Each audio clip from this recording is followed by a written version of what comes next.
시청자 여러분 안녕하세요. 오늘의 코인으로 인사드립니다. 오늘도 월요일 시장에 인사드리는데요. 이 시간도 오늘 함께 해드리면서 투자 시장의 분위기 또 크립토 시장의 분위기 함께 해드리겠습니다. 자, 우선은 저희가 지난 거래일 마감됐었던 뉴욕 증시부터 살펴보실 텐데요. 역시나 뉴욕 증시는 그렇게 좋은 흐름들은 아니었습니다. 나스닥 지수가 0.3% 상승하긴 했지만 다우존스의 하락폭이 컸었던 시장이었고요. S&P 500 지수 역시도 하락한 모습 보여줬습니다. 이번 주에는 FOMC 정례 회의가 기다리고 있기 때문에 시장에서는 좀 관망세가 짙어졌다라는 느낌들도 짙은 모습이었고요. 그뿐만이 아니라 실적 발표에 관한 결과들이 엇갈리면서 시장 자체의 분위기는 혼조세로 마감했다라고 보시면 될 것 같습니다. 자, 10년물 국채금리가 또 한 번 올라서서 4.8% 부근에서 거래되고 있고요. 이어서 달러 같은 경우에는 소폭의 조정세를 겪으면서 현재는 106달러 선에서 거래되는 모습입니다. 그런데 며칠 사이에 골드 가격이 상당히 크게 뛰었습니다. 현재 골드는 2,000달러 선 넘어서면서 2,013달러 선에서 거래되고 있고요. 안전자산에 관한 선호도가 높아진 양상이다라고 해석해 보시면 될 것 같습니다. 골드 흐름들도 주시해 보시면 좋을 것 같습니다. 암호화폐 시세도 살펴보실 텐데요. 현재도 활발하게 운용되고 있는 암호화폐 시세 바로 한번 살펴보겠습니다. 네, 비트코인이 34,500달러 선을 유지해주고 있습니다. 뉴욕 증시 대비해서도 지난 주말 사이에서도 랠리를 이어가고 있는 흐름들 포착되고 있기 때문에요.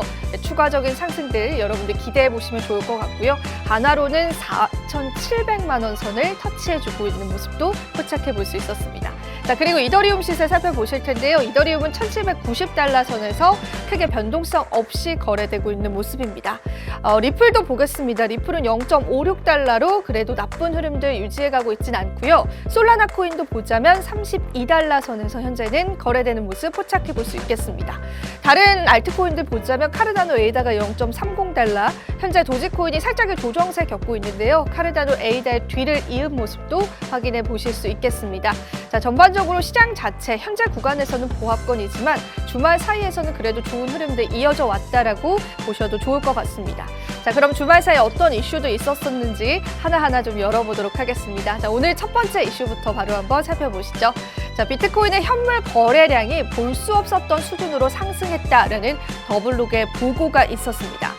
최근 랠리, 비트코인 자체를 35,000달러 선까지 끌어올렸던 이 랠리는 평온했던 시장에 활력을 불러일으켰다라고 더블록은 피언을 하면서요. 그 더블록에서 자체적으로 또 집계한 한 지표를 통해서 이렇게 이야기했습니다. 7일 이동평균선 현물 교환량이 10월 26일에 240억 달러를 돌파했고요. 이 수준 같은 경우에는 이례적으로 볼 수 없었던 수준으로 상승했다라고 덧붙이기도 했습니다. 그러니까 시장에 관해서 선물이 아니라 현물 거래량이 굉장히 증폭했다라는 건데요. 이 역시도 우리 시장에는 어느 정도의 호재로는 작용될 수 있을 것 같습니다. 자, 일단 비트코인 ETF 출시에 관한 기대감들 때문에 급격하게 현물에 관한 유동성이 들어온 것으로 확인이 되고 있고요. 반면에 선물의 유동성도 우리가 살펴보시면서 추가적인 시장에 급변동이 일어날 수 있는지도 같이 체크해보면 좋지 않을까 싶습니다. 관련해서 계속 팔로우 해보도록 하겠고요. 두 번째 이슈도 같이 한번 살펴보겠습니다. 두 번째 역시도 온체인 지표로 설명드릴 수 있을 것 같은데요. 비트코인의 거래소 보유량이 5년 만에 최고치가 아니라 최저치를 나타냈다라고 합니다.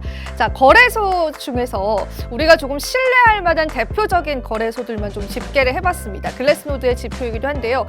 보시는 바와 같이 이 비트코인 자체의 거래소 보유량이 5.5년 만에 최저치를 달성했습니다.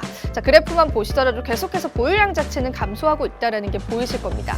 거래소의 보유량이 감소했다는 건 현물 거래상으로서의 가격 급등을 일으킬 수 있는 하나의 요인이 되기도 합니다. 특히나 지금처럼 수요가 높아지고 있는 상황에서 거래소 내의 보유량이 계속해서 급감하고 있다는 부분들 자체가 시장에서는 시장 가격을 올릴 수 있는 하나의 요소가 될 수 있다는 부분들도 생각해 보시면 될 것 같습니다. 하지만 암호화폐는 또 고래의 움직임들을 좀 주목을 해봐야겠죠. 어떤 특정 고래가 거래소에 갑작스럽게 물량을 풀 수 있는 경우들도 있기 때문에요. 계속해서 참고하시면서 보시면 될 것 같고요. 현재 구간에서는 거래소 보유량마저도 5년여 만에 최저치를 나타냈다는 부분들 앞선 거래량과 함께 체크해 보시면 좋을 것 같습니다. 자, 이어서 마지막 세 번째 이슈 살펴보시면서 오늘 마무리해 보겠습니다.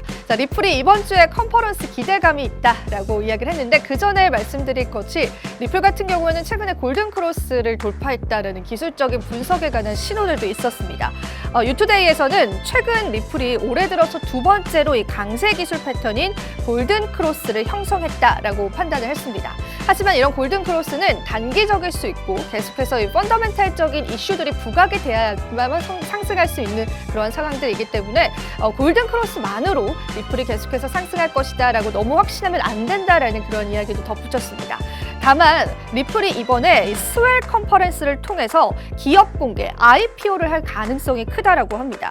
크립토 베이직에 따르면은 두바이에서 열리는 스웰 컨퍼런스에서 리플이 IPO를 발표할 가능성이 크다라고 하고 이 IPO를 통해서 리플사의 앞으로의 확장성과 또 기대감들 그리고 발전 방향들에 관해서 많은 사람들이 알게 될 텐데요. 자, 이러한 기대감들이 또 모아지게 된다면은 기술적인 분석을 넘어서서 리플의 랠리도 기대해 볼 수 있지 않을까라는 다양한 분석들이 나오고 있는 겁니다. 참고로 이 스웰 같은 경우에는 600명 이상의 참석자와 함께 80명의 연사들이 참석할 것으로 예상이 되고요. 주요 주제는요. 암호화폐의 미래와 또 규정 준수, 규제에 관한 이야기들을 나눌 예정이다라고 합니다. 자, 리플의 발표들 우리가 기대해보면서 리플의 랠리도 같이 한번 체크해 보시면 좋을 것 같습니다. 자, 오늘 월요일 브리핑은 여기서 한번 마무리해보도록 하겠고요. 저는 잠시 뒤 앵커석에서 찾아뵙도록 하겠습니다. 오늘의 코인 가자!